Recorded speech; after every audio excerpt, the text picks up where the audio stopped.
Well, hey there. Welcome back to the People Gardener podcast. I'm Rhonda Delaney, your host. Happy to have you here. I have a gentleman that's going to come on this week who he's got experience in all sorts of areas of life, which is really cool. Travel being one of them. He's lived and worked in over 65 countries. He's been in the military, he's been in the corporate space, and he's going to shed some words of wisdom today. So, Jimmy, I think I'll let you introduce yourself to my audience and just kind of give an overview of who you are and what you do, and then we can get into some nitty gritties. Wonderful. Well, thank you for that kind introduction. And I'm not sure I can share any wisdom, but I can certainly share some war stories. How's that? Very good. So essentially, yes, you've given me a bit of an introduction. Ex-army officer, was in the British military in the early 2000s. So in that very intense period of Gulf War II, the Afghanistan conflict, and all of the things that came to do with that, and went from being, the bright-eyed, bushy-tailed leader, fresh out of the box, who hitchhiked from Kuwait into Iraq to meet his regiment in the heat of all those things that were going on, to ending my career leading the force protection for a two stars general's headquarters in Kandahar province, and many opportunities in between. But each of those opportunities was a leadership challenge. Each of them was trying to work out how to build a high performing team around me and how to get the best out of people under extreme pressure circumstances, and probably the most extreme pressure Yeah. circumstances we can think of. And that I translated a lot of those skills and a lot of those techniques into the corporate workplace, which saw me over the period of about 15 years ended up running an eight-figure business with a team in 26 different countries. And unfortunately, in 2016, I burned out. And that burnout was for an enormous number of reasons. Partially why I burned out, because there were so many things going on at the same time. Right. But it led me to take a little bit of time out. And that time out was understanding what were the choices and habits that I'd put into place for myself that led to this happening, and how could I stop that happening for other people. And so what we do now is we work with managers who are really busy, they're really overworked, they're really stressed out, and we show them how to become great leaders, leaders that have impact, leaders that get recognized, rewarded, and obviously produce the results that is going to get them the things they want in their career, whether that's satisfaction or promotions or whatever it might be. So that's what we do. Is we're a leadership consultancy, but we focus really on those manager to leader shifts. No, awesome. Well, he just had a book released not that long ago. Yeah, Be we're actually just about be to release our second yeah, one. Yeah, be first one was burnout. last year. Give us the cliff notes of that particular book, because I think it speaks to your experience and the things that really became apparent to you of what, I guess, more how you need to behave yourself as a leader in order to not burn out. Absolutely. So if I paint a picture in your mind of one of those 1980s stereo systems with the stack, you remember the stacker Yeah. systems, and it would Hmm. have the little graphic equalizer on the Yeah. front, and you could change various elements of the sound from +10 to -10, for Hmm. example. For the younger listeners, imagine the EQ settings in Spotify. Same thing. You can change the sound, and what you're trying to get to is a high performance sound that is attuned to your ear, what you want to hear. What we essentially do is turn leadership into the same thing. So over the course of the time I was in recovery from my own burnout, I had met lots and lots of leaders who had experienced something very similar. They were on sabbaticals, they were taking time out, they burned out, they were rebuilding from scratch, and I was talking to them and learning what were the similarities and the common themes in their journey. And as we started to then be invited to work inside businesses to help leadership teams to build high performance teams, we, I guess, systematized those conversations. And the book was really the concentration down of all of the, we run about 400 or 500 workshops a year, boiling all that down into something that we could provide as a handbook once we left or before we arrived. Right. And so the book really is made up of 5 pieces, and it's the 5 graphic equalizer things you can dial. And what we want to do is get all of them up by +10. Occasionally, you're going to get one that's maybe at +2. What we want to watch out for, though, is nothing being below 0, nothing being in the negative. So the 5 chapters are based around the concept of purpose and how we get everybody aligned on purpose. We then talk about the idea of abundance, which we can go into any of these in great detail, but we talk about what is abundance versus scarcity. We then go into chapter 3, which is all about connection, and there's lots of different pieces of connection. Chapter 4 is all about exploration, and chapter 5 is about downtime. So I'm happy to go into detail on any of those or pull out some sort of key nuggets. But essentially, it's what we want to do is focus on getting a purposeful, abundant, connected, exploratory, rested workforce. That sounds like a utopia. That sounds brilliant. Right? Yeah, I mean, yeah. And it sounds great, doesn't I think it? I mentioned when I was on with you on your podcast, mine is in the leadership, that leadership is simple and it's safe, intentional, maximized, people loving environments. It feels very similar. If you had to pick of those 5, I know all 5 are really important, but for you in your experience, was there one that was more dominant or more resounding or was into the -100 and not above the line? For my personal Yeah, burnout, you mean, or your story. yes is the short answer. That I was Yeah, thinking about the longer answer. right. What I normally talk about is the reason why we put chapter 1 as purpose, and they're very deliberately sequenced. But what for my personal journey, actually, I was very clear on my purpose. I felt quite abundant. I had reasonable connections, and I've always been curious and exploratory. So for me, the issue was downtime, which is the last chapter of the book, and it's deliberately the last chapter of the book. And it took me a while to write this chapter because when you think about high performance and preventing burnout, and that's the spectrum that we think on versus low performance to high performance, it's burnout to high performance. You can't fix burnout by going on a vacation. You can't meditate your way out of burnout. You can't just click your fingers and get out of burnout. It requires more thinking than that. And so, chapter 5 of the book, and for me personally, was really getting an understanding of some of the habits that I had and some of the choices I was making that were leading towards my burnout, and then making some better choices. And I can give you some specific examples which might resonate.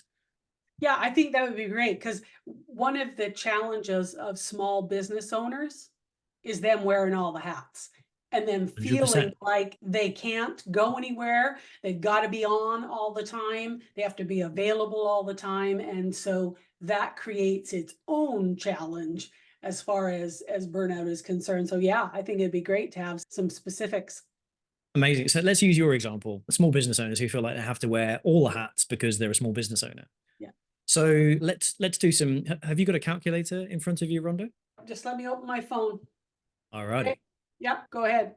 So I want you to type in your desired salary for the year.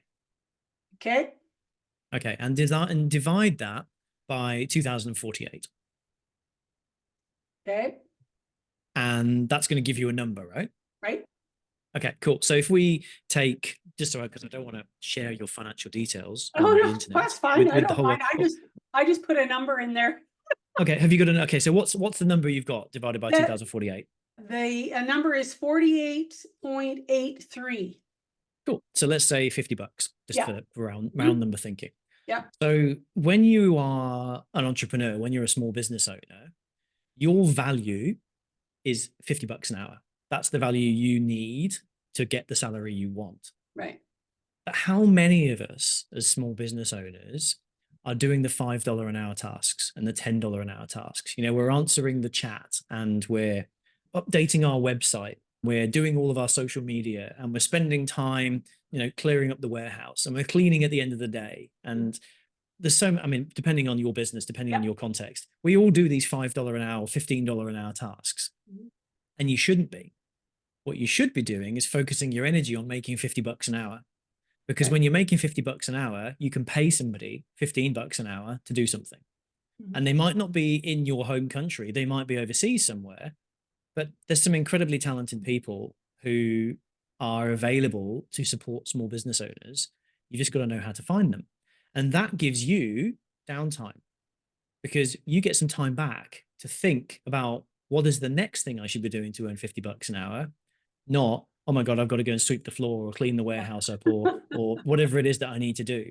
Yeah. Most of my support team, my back office team, are based overseas. And I use the benefit of currency arbitrage to help me achieve that. But I'm not going to achieve that if I'm doing all the jobs myself. And I Right. won't have any headspace to solve the bigger problems if I'm doing $15 an hour jobs. And it's a well sort of used phrase, but your business will grow to the size of the problems and the jobs that you're focusing on. So if you're focusing on little problems, your business is going to stay small. If you're focusing on big problems, your business is going to grow bigger.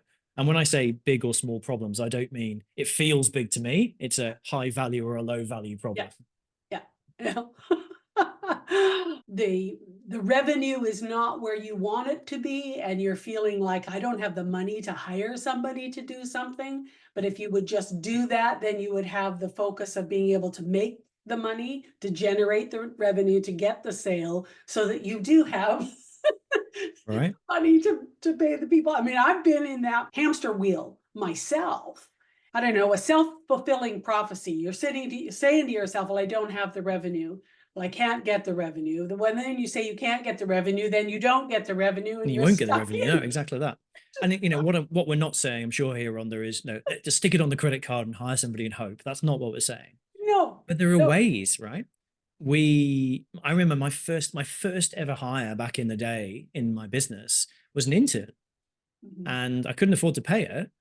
But I said, well, if you can help me get social media, which helps me land a contract, I'll give Mhm. you half. Right. So essentially it was a 0 hour contract with a commission payment. But at Yeah. the time, it was the best I could do. And now obviously we have a much larger team and we've got Right. people who support all different aspects of the business. But I still love to hire overseas. Just my most recent hire was somebody who is incredible running our online platform. He's based in Colombia. He speaks perfect English and Right. he's amazing. And Yeah. he's a third of the price if I were hire them in the US. Right. And I know from my experience, because I had a VA in the Philippines, and for her, it was really, really good money. For me, it was minimal. Really, really cheap. Yeah, exactly. Yeah. So I don't have any problem spreading it or wherever it needs to be in the world, as long as it's benefiting the person who's doing the work. And more often than not, it it is. Absolutely. And there's so many small business owners out there who are sitting there thinking exactly that. I've got to do everything. I can't afford to hire anybody, so I'll just take this on. Right. And actually, number one, you need to sort your priorities out. So, what are the most important things that you have to do? Yeah. And often then start putting a dollar value against each of those priorities. So, how much is this going to earn me versus how much is this going to cost me?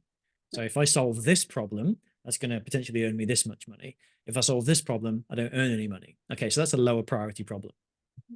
Then, when you get your person, don't just hospital pass them the jobs you don't want to do. So when you hire somebody, it's like, oh my God, thank God you're here. That's your desk, crack on. Onboarding is one of the areas where we really focus our energies with organization is how do I get somebody into my business and keep them and grow Right. them and develop them? So when we talk about downtime again, don't hire B players and C players if you want an A-list performance in your team. Right. And this is again something I've been burned on in my career is I've hired cheap people because they were cheap, but they Right. were also not very good. So hire the best you can possibly afford and then invest in them with your time and energy, even though you're busy, because very quickly those A-list players will take on more and more and more and will grow through your business. And people in my business have grown from part-time social media people to full-time podcast managers. Right. They're able to do that because we've spent time investing in them and growing them. So do you have a framework or a philosophy that you use as far as determining the types of things that you need to delegate versus not? And I know that money factor, yeah, I mean, it's there. But are there other criteria that you look at other than, okay, that's a $10 an hour and no, I can't do that. I need to be working on the 50.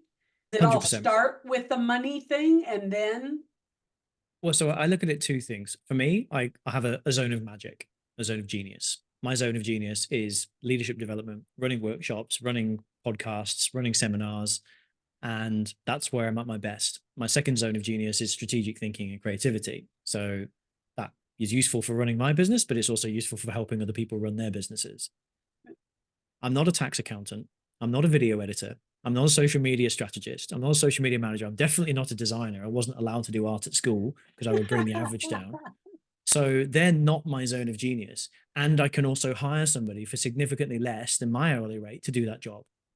So I am comfortable letting go of that because in the 6 hours I could spend trying to edit a video or do a podcast, I could make six really rewarding phone calls that can win me 20, 30, $50,000. right.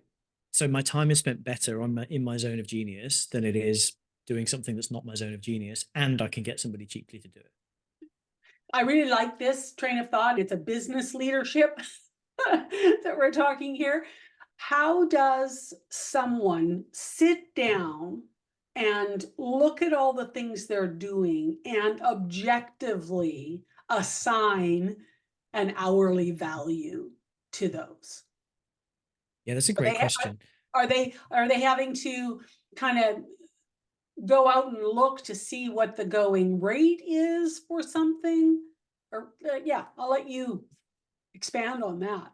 Yeah, I see where you're going with your thinking there. For me, it would be, first of all, don't do that on your own.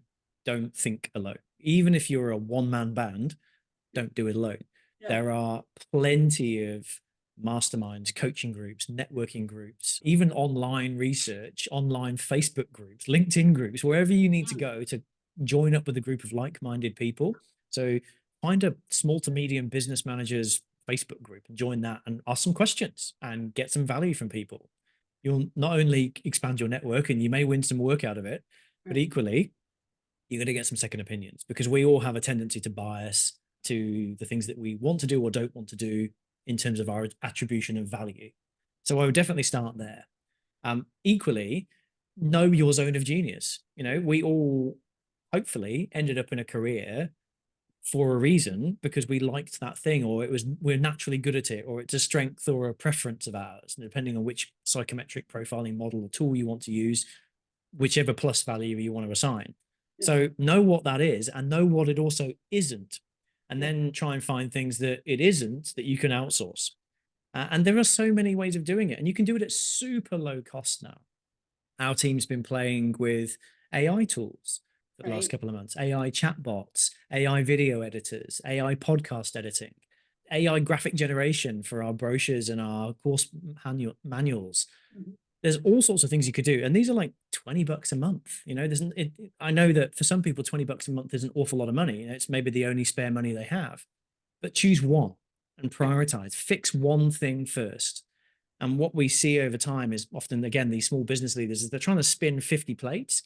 You can't spin 50 plates successfully. You're just running between plates all the time. You're not going to take that plate to the next level.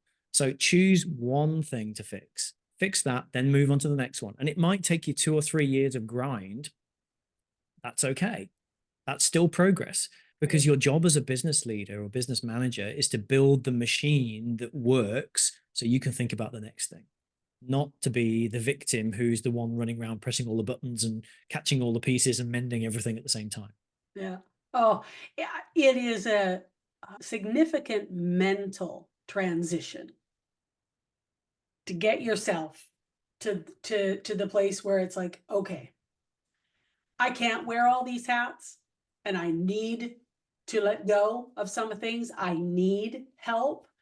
Do you have any recommendations of how does somebody get to that place before they enter the burnout stage that you're talking about here? Because they gotta do it sooner rather than later.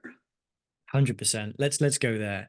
If I share a story with you, it's an example about a very senior corporate leadership program that we did with a large American retail business. Each of the people on the program were the equivalent of a CEO of an organization. They had 3.5 to 4,000 people each reporting to them. So these are big players, and they're in a transition program into these executive roles. And we said to them at the start of the program, we want you every week to take a notebook and a pen, leave your laptop and your phone behind, and go somewhere that's not your office. Go to a cafe, go to McDonald's, go to Starbucks, go and sit under a tree, go anywhere you want, and spend 20 to 45 minutes working on what's the most important thing for me to be doing this week and next week. And every week, we want you to do the same thing. What's the most important thing for me to be working on this week and next week? And let's see what happens. And you can imagine the reaction. Okay, these people who wake up at 3 a.m, they're getting 3 to 4,000 emails a day. Yeah. They're never able to solve everything in their inbox. They're never able to clear the decks. And some of them were like, I don't have 20 to 45 minutes, dude. I don't have that time. Yeah. And I said, even more important that you find it then. Yeah. We then tracked their performance over the course of the 12 months that we worked with them. And in corporate world, we use what are called talent matrices, which is performance and potential. Performance is how are they doing? Potential is have they got the legs to go any further in their business? The ones who laughed at us, some of them never made it through the program. They burned out. Yeah. Some of them did make it through, but they were in the bottom quadrant of performance and potential. So they were just hanging on, doing it the old way. Right. Some of them changed their minds at various points through the year, and they grew through the course of the year because they were working on the important stuff. And they spent time thinking about what's the most important thing for me to be working on this week and next week. The ones who said, I don't have the time for that, but I'm going to make the time for that, that's important, were by far the best performers and had by far the best potential future horizon opportunity in front of them, and were less stressed, less anxious, because they found that time. And it was literally sitting down and going, I could do one of 50 things right now, but the most important thing for me to do actually is to catch up with my regional managers. And I thought, oh, that's a really cool case study, right? We've got this amazing case study of these very senior people doing this. So I shared it with one of my other clients who runs a building company in Scotland. It's a team. They started off, I think they were 10, then they're about 35 people. And I said to him the same thing. I said, once a week, I want you to grab a coffee, Costa Coffee or Starbucks or whatever, with a notebook, and just think about the most important thing. And we caught up a couple of weeks ago. He flew from Scotland to the UK when I flew through the UK for 24 hours, came for dinner with us. And he said, the single most important thing you ever told me to do was buy a damn notebook. And he said, nothing more gives me more clarity. Nothing else makes as big a difference as that downtime, which we go all back to my own burnout, the downtime to go, I just need to shut the noise out for half an hour to think about what's the most important thing to be doing, not playing whack-a-mole with all the things in my business. Yeah, so it's not making a list of all the things you need to do or have to do, but it's making a list of the things basically that would move the company forward, that would have the greatest benefit, the greatest payout, and a focus of your time. Yeah, I mean, there's a great leadership management trainer who once said, what makes the boat go faster? I like to add to that and say, what's going to stop the boat sinking? Right. And so because as a small business owner, you're kind of playing both at the same time. You're like, we need to sail this boat faster, but also we need to stop it sinking this month. Yeah. Yeah. So the question is always, what's the most important thing for me to do this week and next week? Because you need to be thinking ahead before whack-a-mole gets to you. Yeah. And this week, and generally these are things that are work on the business. Mm-hmm. Or it might be the most important thing for me to do this week is find somebody to help me, outsource. The other big mistake we see with managers in this circumstance is that they're trying to do everything too fast. And so they're like, okay, right, I've got to hire somebody, train them and get them on board and interview them and do reference checking. And oh my God, I don't have time for all that. Yeah. So chunk it down. This week, all I have to do is identify exactly what I need somebody to do. Next week, post an ad. The following week, interview 3 people and just chunk it down. So you know that this is the most important thing for your bigger goal, that by the end of the quarter, you'll have somebody on board.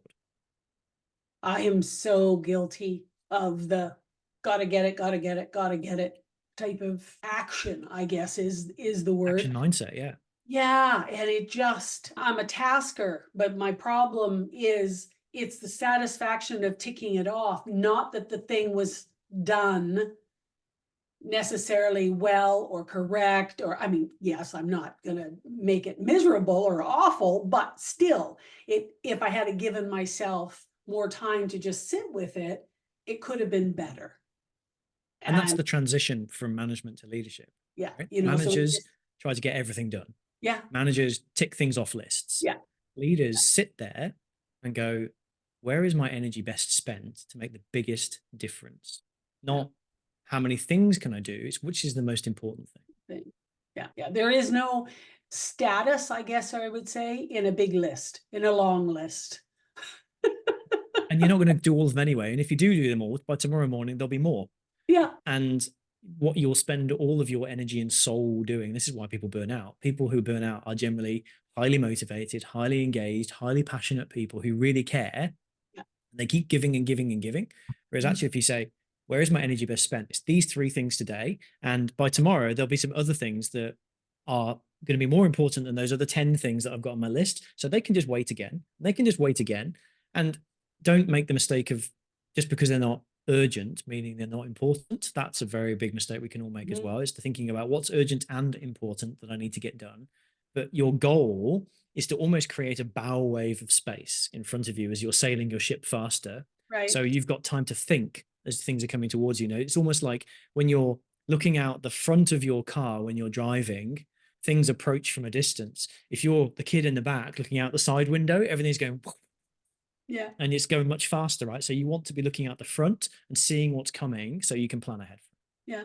It's kind of like I'm going to use this mowing the lawn on the garden tractor, like you're sitting on it. If you wanting to get that straight line, you can't be looking right in front of the lawnmower. Like you got to be looking at the fence out back and keeping things going. You got to see the bigger picture and the whole picture, not just right where you are right now.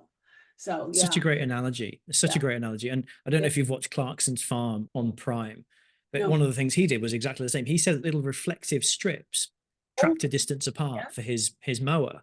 And Uh-huh. so when he looked up, he could see this little silver disc basically shining in the distance, Yeah. and he could just drive towards that. That is goal setting. Yeah. That is strategic planning, right? So we go, what's the little reflective disc in the distance? No matter what happens between here and there, I know that's where I'm going. Mhm. Okay, so let's wrap up. What would you recommend are just three simple things that these business owners that have are wearing all the hats can change tomorrow when they go into their office or they sit down at their desk that will help them so they don't burn out, so that they become more effective? Great question. Number one, buy a notebook. And Yeah. before you sit at your desk, before you turn your computer on, before you check any emails, what's the most important thing for me to do today and tomorrow? Start there. Right. And maybe it's your top three, but whatever it is, like start there and do that thing first while you've got energy. At the end of the day, you can do your emails. At the end of the day, you can do your reports and whatever. Right. That would be my first one. Number two is look around you for people who have talents and skills that you haven't tapped into. Do you have a friend who runs a social media marketing agency? Do you have somebody who works in your accounts department who's really good at reports? Do you have somebody who's in your warehouse who's smart and could potentially step up and lead? Look around and if you don't know, ask, what are the skills and talents you've got that I'm not tapping into? Mhm. Be humble, ask questions, Yeah. find out and listen. Yeah. That would be number two. Yeah. Number three would be get very, very clear on the purpose of what you're doing. And this is where we start our book, Beat Burnout. It's all about purpose. So, why are you on this planet? What is the purpose of your job? Is it doing or leading? Know that very clearly. And then, if you run a team, getting all of your team very, very aligned on what's the purpose of this team existing. And you might think they all know. You might think they all think it's the same thing. I guarantee you it will not be. Yeah. So the very basic exercise that we get people to do is write down the purpose of this team or this company, if you're a small business, on a post-it note. And let's all read our answers out. Yeah. And let's see how much divergence we've got between our answers. And then let's agree one answer that we can all get behind. Because when we agree purpose, we start to then align priorities. We align spend, we align resource decisions, we align effort. And so if whether you're just you work out the purpose of your role, or you and a few others work out the purpose of the team, you and 10 work out the purpose of the business, it's all about getting very, very clear. And the analogy we use here is, would you rather the people rowing your boat are all rowing in the same direction at the same time, or Mm. they're all putting maximum effort into rowing random directions? Same amount of effort's getting expended, they're never going to win the race. Right. Yeah. So good. Those are awesome. And what I love about them, they're very doable and you don't have to expend a lot of energy, time, or resources. You just have to do, like you need to do that. So that last one was so interesting. I was consulting with a company in Seattle. I was training up their new managers. And one of the first things I asked the new manager to do, I would like you to write me in an email what you believe your job description is. And then I would send it over to the woman who hired me. And I said, is this their job description?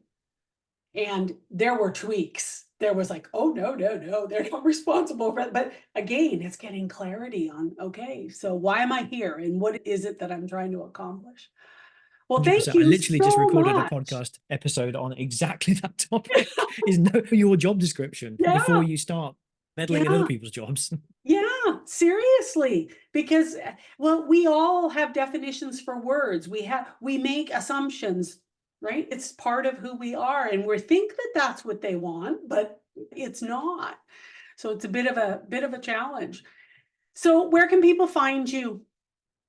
Where can people find me? Please go to jimmyburrougws.com. Note the funny spelling of my surname. So you Right. probably want to get Well, it I'll from make the sure show that it's in notes the or show the notes. links. Yeah, yeah. They can find me there. Through that, you can access podcast, books, blog, sign up for our weekly newsletter, whatever you like. Also, we have a podcast, The High Performance Leader. If you're interested in some tips and ideas that are much the same as we've shared today, go there. Or if you are a LinkedIn person or an Okay. Instagram person, you can find me Jimmy Burroughes or at Jimmy B Leadership Yeah. for any of those. And Rhonda, is it okay if I just share one more thing? Go for it. We're launching a new book. It'll be coming out in the next few days that we believe it's important to get into everybody's hands. So we're actually giving it away. It's called the Escape the Multitasking Trap. Mm, And it's for all those people out there who are spinning lots of plates and yeah. juggling lots of tasks, who maybe think they're being super efficient by multitasking, but I'm going to share with you some insights about why potentially you're not and what to do differently. So if you want to get that, go to jimmyburrows.com, look for the book button, and you can download it for free for the next few weeks before we start selling it on Amazon. Awesome. Awesome. That's a much needed one. Well, thank you so much for sharing. That's it for this week, folks. We'll talk to you again next week.